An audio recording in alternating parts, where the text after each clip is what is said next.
Former military officials are cashing in by taking jobs with foreign governments that are hostile to the United States. Ring of Fire's Farron Cousins joins me to talk about what's happening. This is a really, really bothersome story. We're talking about admirals and generals, while they're still on the job working in the Mideast, actually working for Saudi Arabia, actually working for places like Qatar. It's incredible. And we're talking about big money. We're talking about these guys are making millions of dollars. They take their training, they take everything we give them, these admirals and these generals. I'm talking about five-star generals, four-star generals that are doing this it's a cash cow for them. It is. You know, the report from the Washington Post shows that some of them are making thousands of dollars a day, plus benefits, plus living expenses, all to go over there. And most of them, the majority of them, have ended up working for Saudi Arabia. And what they're doing is they're basically teaching them how to turn their military into the United States military. And then they come back here, lobby the government, send them more weapons, send them more money, because I get more money if I send them more. Any coincidence that these are the same people on MSNBC and CNN churning up war? I mean, it's the same kind of faces. They're working for the Saudis. They're working for the weapons industry. They're on MSNBC. They're on CNN talking about the glorious nature of war, the glorious nature of Saudi Arabia. These guys are punks. And I mean, for us not to do it, and let's call names. I mean, first of all, security advisor James Jones, he was the security advisor for Obama. So he's making, good God, millions advising the Saudis, lobbying for the Saudis, telling the Saudis, if you want our weapons, you got to come through me. Telling the Saudis, if you want to train your guys to fly our F-35s, you got to come to me. This is so wrong for so many standpoints, and nobody's doing anything about it. It is. And the biggest problem, too, is that technically these individuals are supposed to report to the military if they're going to go work for a foreign government. But if they forget to tell the government, okay. there is no punishment. There's literally no punishment on the books. They couldn't punish them if they wanted to. So these retired people who spent 20, 30 years, our tax dollars trained them, made them into what they are. They're saying, thanks, now I'm going to go help. I mean, in many cases, literally our enemies learn how to kill other people. The average pay for a four-star general working for Saudi Arabia is $200,000, okay? And what are they doing? All they're doing is buying access. They work for the weapons industry. They're getting money from the weapons industry, and then they're getting money from Saudi Arabia, and then they're getting money to go on MSNBC and CNN and to tout how remarkable Saudi Arabia is with their, $500 billion futuristic city that they're building. You think it's heaven there when you watch these guys on the news, even though they know the same thing we do. They know the Saudi Arabia, that the Saudis were responsible for killing 3,000 Americans on U.S. soil. They know that. They know the royal family participated in that and made it happen.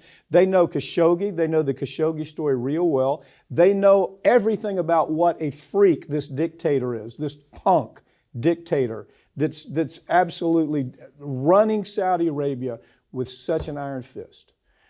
It's okay with them. Yeah, they're perfectly fine working for a government that is killing people for tweeting, lopping their heads off, with 100 other people, killing political prisoners. An American in Saudi Arabia just got sentenced to 16 years in jail for a tweet. And these people say that is perfectly fine with us because they're paying me hundreds of thousands of dollars to make sure they get more military equipment.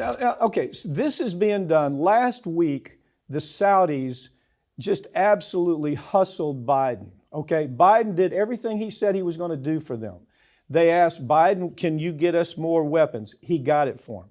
He said, Biden, if you get us more weapons and you get us more training in the United States, we're going to help you with oil. Then they turn around and do absolutely the opposite of what they tell Biden. He was negotiating in good faith, basically trying to help our cause in the United States in good faith. These guys knew that went on, and they know that they're playing an invisible role here, like nobody's paying attention. Have you seen this one time on television?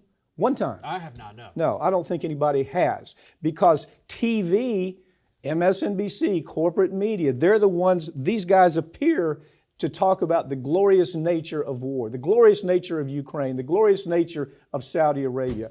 It's a disgusting story, and it just makes me sick to my stomach that politicians aren't paying attention to this. Progressives are on the hunt for new candidates to replace the very few but very old real progressive leaders in Washington. You know, before we came on the set, I said, I can't think of anybody that I want to replace, that I would want to put in that slot. Give me some names. I mean, we're talking about Bernie quality. Yeah. We're talking about Elizabeth Warren kind of quality candidate. What do you think? Well, you know, we've talked a lot about just the aging problem with the Democratic Party, but on the actual progressive side, yeah, we've got two people. Bernie's 81, she's in her early 70s. They're kind of aged out, and people understand that. They're not going to run again in 2024, and honestly, they shouldn't. No, Bernie Sanders at 83 should not run. Love the guy, but it's not happening. So the question is, who carries the torch? Who is out there actually fighting against corporations, fighting for workers? A couple names to me come to mind. Katie Porter out in California. Yeah, you really like her. I really like Katie Every Porter. time you talk about Katie Porter, you light up. I am just absolutely loving Katie Porter because you watch her on the House floor during these hearings taking on these CEOs better than anybody I've seen. She's smart, isn't she? Yeah. I mean, and she's not afraid. She's, you know, obviously when she takes on these big corporations, they dry up money to her, but she doesn't seem to be afraid of that. Anybody else you can think of? Possibly Ro Khanna. He's actually also from California. He actually served as kind of Bernie's right-hand man during his 2020 presidential campaign. So he's very much like Bernie. He's got baggage. You know, we actually brought him up recently talking about the insider trading stuff. His wife, his family. So pretty ugly story. That's what turns me off about him now. But Katie Porter, I've dug. I don't see the baggage. She's not somebody that the conservative media has been out there trashing for years, which is a problem that the Squad has. Yeah. They've been so tarnished by right-wing media, I don't think they could have brought appeal. Well, you know, as I watched the Squad, and I like them. I do. I like them. They do some good things. Yeah.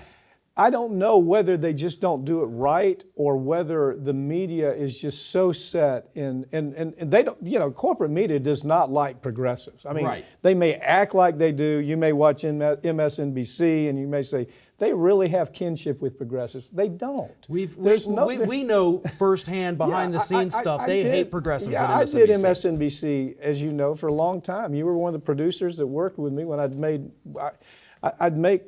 on a couple times a week. And they rarely let you tell the story.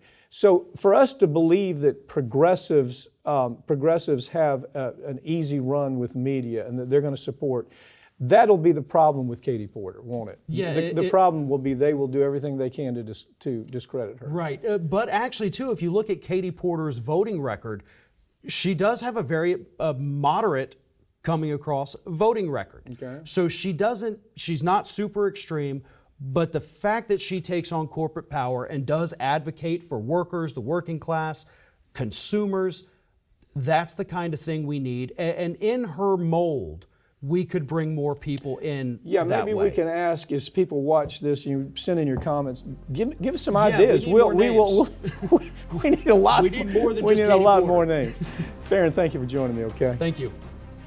That's all for this week, but all these segments are going to be available this coming week right here on this channel, and you can follow us on Twitter at America's Lawyer. I'm Mike Papantonio, and this has been America's Lawyer, where every week we tell you the stories that corporate media won't tell you because their advertisers won't let them and their political connections don't allow for it. We'll see you next time.